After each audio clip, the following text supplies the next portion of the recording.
Hello kids and parents, this is Johan the Viking Prepper, and today I want to talk about something that's not so exciting time for the kids because it's soon back to school time. But I figured I'd add my 2 cents worth of emergency planning and preparing when going back to school, so stay tuned.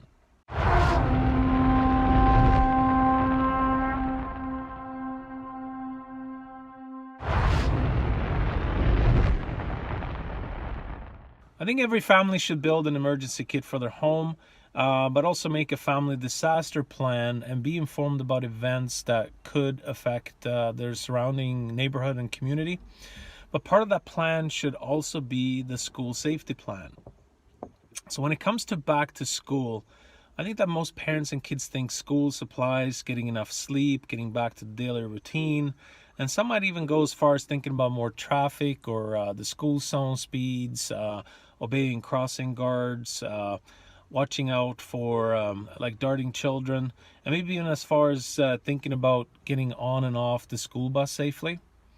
But I also think as a parent, I think we're more responsible for a bit more safety and emergency thinking than that. So throughout the year, schools actively prepare for natural disasters, the outbreaks, and other emergency situations. But most parents and students vaguely know what that means. So most of us think fire drills or school lockdowns. So parents and students need to be aware and learn what to do during an emergency. So parents take a few extra steps to help children be prepared. So I have 4 steps here that I think will help you and your child be more prepared. So number 1, make sure they know the full name, address, and phone numbers of parents and guardians. Because in our high-tech world of cell phones, memorizing emergency phone numbers is very important. And include a copy of this information in their backpack. And this can also be very helpful in case your child gets lost or separated from his class on a class trip. And I suggest you teach your kids to approach a police officer or a mother with children, because they're most likely the safest stranger danger and are going to help a child in need. Also, teach a child the importance of text first to talk later. It's sort of the mentality that short, simple text messages such as "Are you okay?" and "I am okay" will more likely get through, as cell phone services will be most likely unavailable to the sheer volume of calls in that one area. And you can follow up later with a phone call when the congestion eases, but at least you know your child is safe and you can take a breather. Number 2. Other items to keep in their backpack would includes water and non-perishable snacks or items. So just pack a bit of extra in their lunchbox. If they need it, great. If not, use it the next day.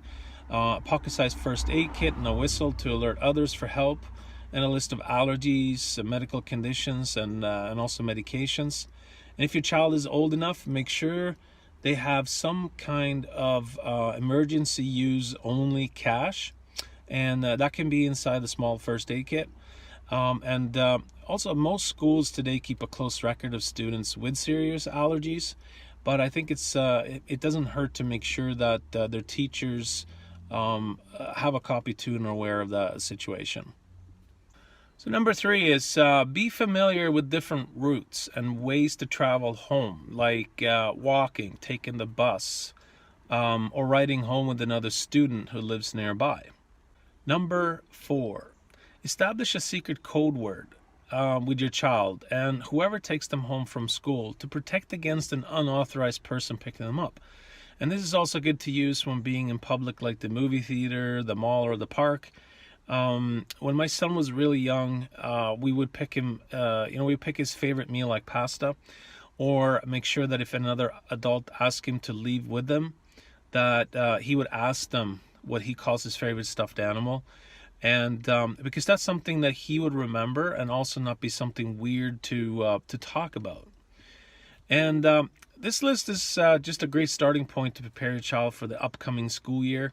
Customize these steps to fit your child's capabilities and needs, of course, and make sure to ask the school administration and teachers about emergency preparedness plans. So you know what steps they're taking to keep your child safe. And many schools have guidelines on how to shelter in place during natural disaster and how to secure classrooms during an emergency lockdown. And also, they do teach some kind of preparedness to students as well. And emergency preparedness is important for everyone. And remember, children who are prepared are more confident during stressful emergency situations. So anyway, hit that subscribe button and the bell button to get notified next time I post a video. Until next time, prepare and stay safe.